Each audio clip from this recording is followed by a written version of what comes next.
അവ്യയം, conjunction. തറവാട്ടിലെ പുതിയ അതിഥിയെ കുറിച്ച് മനസ്സിലാക്കാം. വ്യാകരണ തറവാട്ടിൽ എന്നും ബഹളമായിരുന്നു. അമ്മയ്ക്ക് വയസ്സുകാലത്ത് ഒട്ടും വിശ്രമമില്ല. എപ്പോഴും ഏതെങ്കിലും മക്കൾ തമ്മിൽ അടിപിടിയാണ്. മൂത്ത മകനായ മാമം ആളൊരു ഗൗരവക്കാരനാണ്. അവൻ എപ്പോഴും സ്വന്തം കാര്യം പറയും. പക്ഷേ അവൻ എവിടെ പോയാലും അവന്റെ പകരക്കാരനായ സർവനാമം, പ്രോനൗൺ പിറകെ തന്നെ ഉണ്ടാകും. രണ്ടുപേരും തമ്മിൽ എപ്പോഴും നീയാണോ ഞാനാണോ വലുത് എന്ന് പറഞ്ഞ് തമ്മിൽ വഴക്കുണ്ടാക്കും. അവർക്കിടയിൽ വലിയ ചേർച്ചയില്ലാത്ത സമയത്ത് രണ്ടാളെയും കൂട്ടി യോജിപ്പിച്ചു നിർത്താൻ ഇളയവനായ ഉപസർഗ്യാവ്യം പ്രിപ്പോസിഷൻ ഇടയിൽ എപ്പോഴും ഉണ്ടായിരുന്നു. അവൻ ചെന്ന് ഇരുവരുടെയും ഇടയിൽ സമർത്ഥനായിരിക്കും. അവർക്കിടയിൽ ബന്ധം കാണിച്ചു കൊടുക്കാൻ അവന് പ്രത്യേകം കഴിവുണ്ട്. പക്ഷേ അമ്മയുടെ വേവലാതി അതുകൊണ്ടൊന്നും തീർന്നില്ല. ഇവർമാർ 3 പേരെയും നൗൺ, പ്രോനൗൺ, പ്രിപ്പോസിഷൻ മാത്രം കൂട്ടിയിണക്കിയാൽ പോരാലോ.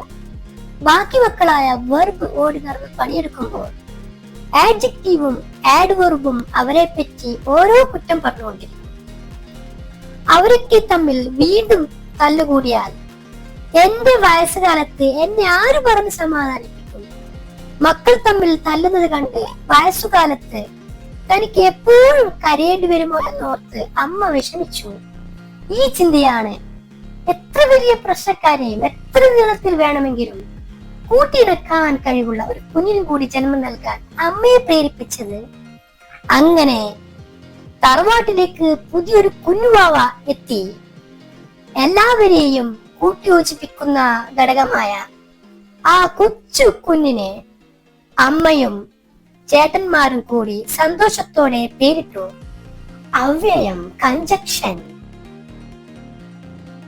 പുതിയ അനിയൻ വന്നതോടെ വ്യാകരണ തറവാട്ടിലെ അവസ്ഥ മാറി മറിഞ്ഞു. കഞ്ചക്ഷൻ വളരെ പ്രത്യേകതയുള്ള കുട്ടിയായിരുന്നു. അവരെല്ലാവരോടും സ്നേഹമായിരുന്നു. ചേട്ടന്മാർ തമ്മിൽ വഴക്കുകൂടുമ്പോൾ അവർക്കിടയിൽ കയറി എല്ലാവരെയും ഒരുമിപ്പിച്ചു നിർത്തും. ഞാനും നീയും, അവനും അല്ലെങ്കിൽ അവൾ, അമ്മയും മക്കളും, ഇങ്ങനെ എല്ലാവരെയും കൂട്ടിയിണക്കാൻ കഞ്ചക്ഷൻ മിടുക്കനായിരുന്നു. 6 സഹോദരന്മാരെയും ആവശ്യം പോലെ കൂട്ടിയിണക്കി എല്ലാവരുടെയും അരുമയായി കഞ്ചക്ഷനും വളർന്നു വന്നു. അമ്മയുടെ വേവലാതികൾ മാറി. മക്കൾ സന്തോഷത്തോടെയും ഒത്തൊരുമയോടെയും കഴിയുന്നത് കണ്ട് അമ്മയ്ക്ക് ഒത്തിരി സന്തോഷമായി. അമ്മയുടെ കുടുംബം ഇപ്പോൾ വളരെ വലുതാണ്. എല്ലാവരും സന്തോഷത്തോടെ ജീവിക്കുന്നു. ഇവിടെ കണ്ണെന്ന് പറഞ്ഞാൽ ഒന്നിച്ച്, ടുഗദർ. ജംഗ്ഷൻ എന്നാൽ കൂടിച്ചേരുന്ന സ്ഥലം, ജോയിനിങ് പോയിന്റ്. 2 റോഡുകൾ കൂടിച്ചേരുന്ന സ്ഥലത്തെ നമ്മൾ ജംഗ്ഷൻ എന്ന് വിളിക്കില്ലേ? അതുപോലെ 2 വാക്കുകളെയോ വാക്യങ്ങളെയോ തമ്മിൽ ഒന്നിപ്പിക്കുന്ന ഗ്ലൂ ആണ്, അല്ലെങ്കിൽ പശ. ഇംഗ്ലീഷ് ഗ്രാമറിൽ കഞ്ചക്ഷൻ എന്ന് പറയുന്നത്. നമ്മൾ സംസാരിക്കുമ്പോൾ ചെറിയ ചെറിയ വാക്യങ്ങൾ വേറെ വേറെ പറയാതെ ഒരൊറ്റ ലൈനിൽ ഭംഗിയായി പറയാൻ കഞ്ചക്ഷൻ സഹായിക്കുന്നു. കഞ്ചക്ഷൻ ഇല്ലാതെയുള്ള വാക്യം നമുക്കൊന്ന് നോക്കാം. രാഹുൽ ഓടി, രാഹുൽ വീണു. ചെറിയ 2 വാക്യങ്ങളാണ്. കഞ്ചക്ഷൻ ഉപയോഗിച്ചാൽ രാഹുൽ ഓടി, പക്ഷേ അവൻ വീണു. ഇവിടെ പക്ഷേ, ബട്ട് ആണ് കഞ്ചക്ഷൻ. നമുക്ക് കഞ്ചക്ഷൻ ചേട്ടനെ കൂടുതൽ പരിചയപ്പെടാൻ സുരേഷിന്റെ കടയിലെ ചെറിയൊരു കഥ കേൾക്കാം. സുരേഷ് അവന്റെ ചായക്കടയിൽ ഇരിക്കുകയാണ്. അപ്പോഴാണ് അവന്റെ സുഹൃത്ത് രമേശൻ ഓടിപ്പിടിച്ചു വരുന്നത്.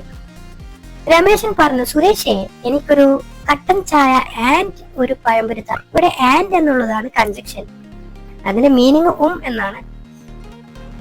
ചായയും പഴംപൊരിയും, ഈ 2 സെന്റൻസിനെ കൂട്ടിച്ചേർക്കാനാണ് ഇവിടെ ആൻഡ് ഉപയോഗിക്കുന്നത്. സുരേഷ് ചായ എടുത്തു കൊടുത്തു. രമേശൻ പോക്കറ്റിൽ കൈയിട്ടു. പോക്കറ്റ് കാലി. രമേശൻ പറഞ്ഞു, ഞാൻ ചായ കുടിച്ചു, ബട്ട് എന്റെ കയ്യിൽ പണമില്ല. ഇവിടെ 2 സെന്റൻസുകളെ കൂട്ടിയോജിപ്പിക്കാൻ ബട്ട് വന്നു. അതാണ് കഞ്ചക്ഷൻ. ഞാൻ ചായ കുടിച്ചു എന്നുള്ള സന്തോഷമായ ഒരു കാര്യം പറഞ്ഞതിന് ശേഷം ബട്ട് ചേർത്ത് വിപരീതമായ ഒരു സെന്റൻസ് അവിടെ ചേർത്തു, എന്റെ കയ്യിൽ പണമില്ല എന്നുള്ളത്. അപ്പൊ ഇവിടെ കഞ്ചക്ഷൻ ബട്ട് എന്നുള്ളതാണ്. സുരേഷ് ദേഷ്യത്തോടെ ചോദിച്ചു, പണമില്ലാതെ നീ എന്തിനാ ചായ കുടിച്ചത്? രമേശൻ അലസമായി പറഞ്ഞു, എനിക്ക് ഭയങ്കര തലവേദനയാണ്. കാരണം ബിക്കോസ് ഞാൻ രാവിലെ എഴുന്നേറ്റത് 11 മണിക്കാണ്. കാരണം പറയാൻ ബിക്കോസ് എന്നുള്ള കൺജക്ഷൻ ഇവിടെ വന്നു. സുരേഷിന് ദേഷ്യം വന്നു. ഇപ്പോൾ പണം താ, ഓർ അല്ലെങ്കിൽ ഇവിടെയുള്ള പാത്രങ്ങൾ കഴുകുക. ഓപ്ഷൻ അല്ലെങ്കിൽ ചോയ്സസ് കൊടുക്കാൻ ഓർ അല്ലെങ്കിൽ എന്നുള്ള കൺജക്ഷൻ ഇവിടെ വന്നു. രമേശിന് വേറെ വഴിയില്ലായിരുന്നു. എന്റെ കയ്യിൽ കാശില്ല, സോ അതുകൊണ്ട് ഞാൻ പാത്രം കഴുകാം എന്ന് രമേശ് സമ്മതിച്ചു. ഒരു കാര്യത്തിന്റെ റിസൾട്ട് അല്ലെങ്കിൽ ഫലം പറയാൻ സോ അതുകൊണ്ട് എന്നുള്ള കൺജക്ഷൻ ഇവിടെ വന്നു. അപ്പോ ഈ കൺജക്ഷനെ കുറിച്ച് നിങ്ങൾ മനസ്സിലാക്കുക. രണ്ട് സെന്റൻസുകളെ തമ്മിൽ കൂട്ടിയോജിപ്പിക്കാൻ വേണ്ടിയാണ് ഈ കൺജക്ഷൻ യൂസ് ചെയ്യുന്നത്. What is a conjunction? എന്താണ് അവ്യം?